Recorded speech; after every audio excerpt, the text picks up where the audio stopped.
Guys, paubos na naman ang gilingan namin. Na lang ako, kaunti na lang. Ayan, bali hindi pa namin yan gilingin ng nakatanner bag. Ito lang muna.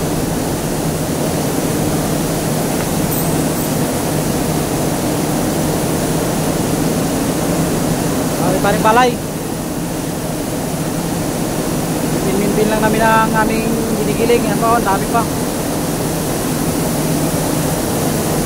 Dami pa naka-stock na palay.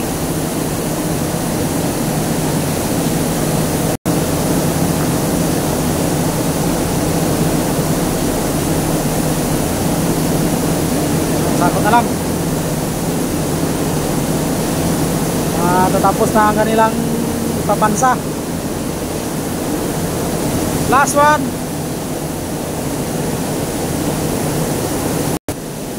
Ito pa, ipatan nyo na ito. Sama nyo na ito. Sama nyo na ito.